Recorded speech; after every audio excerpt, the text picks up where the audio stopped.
Good morning. My name is Monique, and I am mom to Bailey and Blue. My channel is Bailey Blue, and I want to share our story: why we feed our dogs raw meat. I'm tired of having sick dogs, and I do know that the binding agents that hold kibble together is cement. Now, is it the cement that you put a post in the ground with? No, but it is still cement. No, your dog does not need that. So my dogs do not need that. I'm tired of having sick dogs because of the garbage that's put into kibble. So this is why I use raw meat, and I'll get it all into the show you the food, show you breaking it down, and all of that on another video. Right now, I'm just going to tell you why. I have the experience, personal experience, hands-on experience between my current dogs who are both in good health and my dogs in the past who died of cancer and other health issues. 2 dogs died of cancer, were put down because of cancer. When you wake up one morning and your dog is puking up bowel and blood, it's time to say goodbye. And that is what we did that day. It was not an easy decision. We tried. We didn't even know she had cancer. She didn't look like she had cancer. And we took her, when we actually took her to put her down, because we called them beforehand and told them we have a dog that has cancer, that it's time to let her go. When we took her in there, they asked us, "Where's the dog you're putting down?" And we showed her right here. And they're like, "She has cancer?" They didn't believe she had cancer, but then they started touching her body and feeling the masses and stuff, and she just looked really good for a dog and she still got out in the backyard and played. I mean, she didn't act like she had cancer, but she had it, and she was eaten up by it, and it was not easy. And that's when I started looking into raw dog food. It was a few dogs past that. One of them was cancerous, also had bone cancer. That my husband finally said we need to look into that because he's tired as well, losing our pets to cancer. And I need to learn how to not talk with my hands because I keep turning my video off and having to start over because I don't know how to do this without. I mean, I'm not tech savvy. I can't. I don't know all that. Okay, so bear with me here. All right, well, my channel is Bailey Blue, and let me tell you about Bailey. Bailey was a rescue. My neighbor rescued her, and I ended up adopting her from her within 2 weeks of her rescuing her. And she wasn't spayed. She was apparently a new mom because her little teats were just, they were large and swollen like she'd been nursing. Now, I don't know what happened to her puppies. I don't know if she was still nursing her puppies. I don't think she was because she wasn't lactating. She wasn't, she wasn't like full of milk. So I don't think she was still nursing, but she did have a litter, at least one. She also had, when we first got her, right after we got her spayed, I mean, she went in to have her surgery for spay, and 2 weeks later, not even 2 weeks later, it was a week later, she went in and had to have bladder stones removed. And guess what that's from? Well, that's from cement in your dog's kibble. So she had to have her bladder stones removed. And then a year later, maybe not even a year later, we found out she had heartworms. I don't think it was even 6 months later. We found out she had heartworms. I actually found out because I missed giving them their flea and heart medication, and she ended up puking up blood all over my dining room when we sat down to eat. We took her straight to the emergency room, dinner still on the table, and found out she had heartworm. So we paid for her to get healed from heartworm. And this is the most expensive free dog we've ever had. I mean, we're talking thousands not hundreds, thousands. After the spay, after the kidney stone removal, after the wow, the treatments for heartworm, $600 a pop, 3 of them, and then now she's on medication for the rest of her life because we didn't know that, because this was an emergency situation. We had to do something and make a choice, and we put her on the shots, and now she has to have heart medication for the rest of her life because of those shots. Wish I would have known. Wish I would have stopped and taken a minute and done my research and done what my neighbor is doing, because her little mini dachshund, who was with Bailey, also has heartworm, and my sister's dog has heartworm, and they didn't do the shots, and they're eventually, and it takes a long time, but eventually if you keep them on heart medication, heart prevention medication, it will kill off the heartworms, and they'll just pass them through their stool. But I didn't want to wait because she was puking up blood, and I didn't know the risk at that time. Nobody said, hey, your dog could be on medication for the rest of her life if you'd make this choice. If they would have, I might not have done it, because she has to have that medication or her heart's going to give out. The term was, she was in, what was it? I'll have to think about it and get back with you on it. But not only did she have heartworms, every 3 months I had her at the vet and getting her anal glands cleaned, extracted, whatever it's called. The procedure, I don't know what it's called. I forget. It's been so long since I've had to do it that I've actually forgotten what the procedure name is. But she had to go and have her anal glands cleaned because she had this metally, fishy, nasty smell that was coming from her little bottom.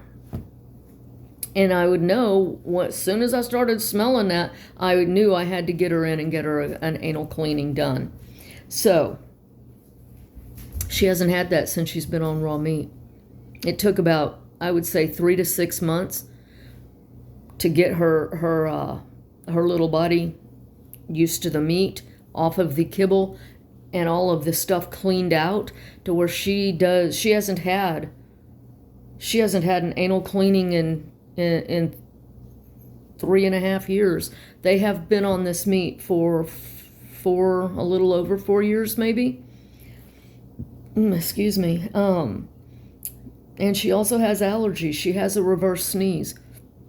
Now, I can't say that is because of the kibble, but she has to take Benadryl, half a pill of Benadryl every morning, and about every other night or every third night, maybe 3 times a week, 2 to 3 times a week, she has to have Benadryl at night as well, just before she goes to bed, because she'll start doing that reverse sneeze. And it was getting so bad to where she couldn't breathe, and it just worried me. So my doctor told me to put her on Benadryl, just regular generic Benadryl is what I give her, and I'll grab it the next time and I'll show you what it is if I can remember. But she is my dog with bad health, and she when we brought her home, we were told she was 7 years old. My vet said, no, she's about 5 years old. So I go between that. Okay, she's 6 years old. But now she's more like 12 years old. And she doesn't look like she's 12 years old. She's been on raw dog food for 4 years. I think she's going to live a lot longer than my last 2 dogs, Rottweiler, Black Lab mix. They only lived for about 10 years, 10, 11 years, maybe 11 years. Those are the 2 that one had the bad masses, and then his sister from the same litter died of, she had to put down because of bone cancer. They were both in pain. They were both on pain medication, both of them, every day. Every day they had to have pain medication because of their issues. And our vet told us that they will live because they want to live with you, your parent. You're their parent. You're their protector, their mom, their dad, whatever. And they will keep going as long as they have to make you happy. But you have to make hard choices sometimes. Put them out of their misery, because it's not fun. It's not fun going through stuff like that. I've had a lot of surgeries. I know pain, and it's not fun. I really didn't even think about that. I wanted my dogs and didn't want to let them go. But we had to sit down one day and say, look, they've been on medication for Capone 2 years, Bella 1.5 years. It's time to let them go. And it wasn't easy, but we did. So, Blue, when we brought Blue home, he was 3 months old. And he's a little over 4 years now. He turned 4 years in November of last year. And, of course, anyway, and he's been on raw meat most of his life. He's healthy. He's the healthiest dog we've ever had. He is so lean, not overweight, trim. We're very careful what we feed them. Now that we're feeding them raw meat and trying to keep them in better health so that they're with us longer, because they're our babies. They're our pets. They're part of this family.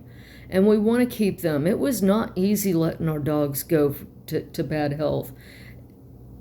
And you just go through that whole thing of, what did I do wrong? Why were they in such bad health? Honey, you gotta look at what you're feeding them. Kibble's not good for them, even the good stuff. We didn't give them the bottom of the line kibble. We were feeding them Iams and Science Diet and stuff like that. And when we found out that some of that stuff was even questionable, we started going into other dog foods that were healthier for them, according to the label. But no, it's not healthy. It's just not healthy.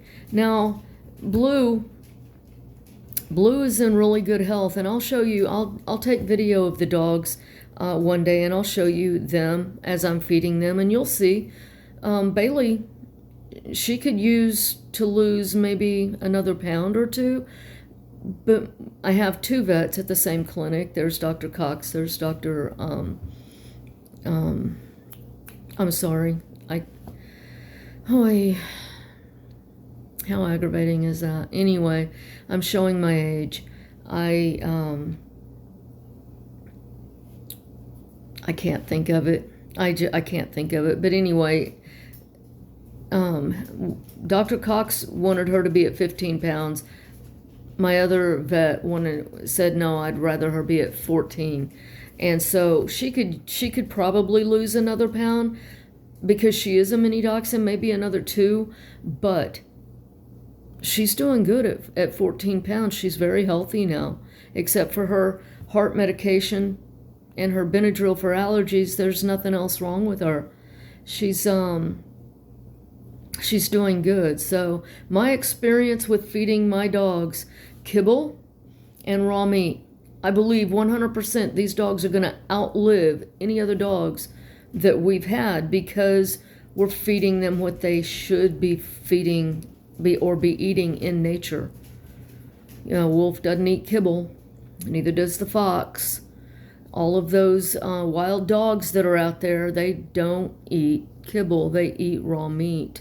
They eat what God supplied for them. And I will not go back to kibble unless I absolutely have to, because there's no more cattle out there to feed them, or no more chickens out there to feed them, or veal or whatever else. And I'll give you a breakdown of the food, show you the food, and what it looks like and how it's packaged, and give you all of that in the next video. I thank you for giving me your time. I thank you for letting me into your home and sharing our experience and our story with you. Now, if you're interested, please like, please share. I am going to be making these videos and trying to show you what is best for our dogs and why I think that it is best for yours as well. Everybody's going to make their own choice, though. God bless you. Have a good day, and I'll talk to you soon.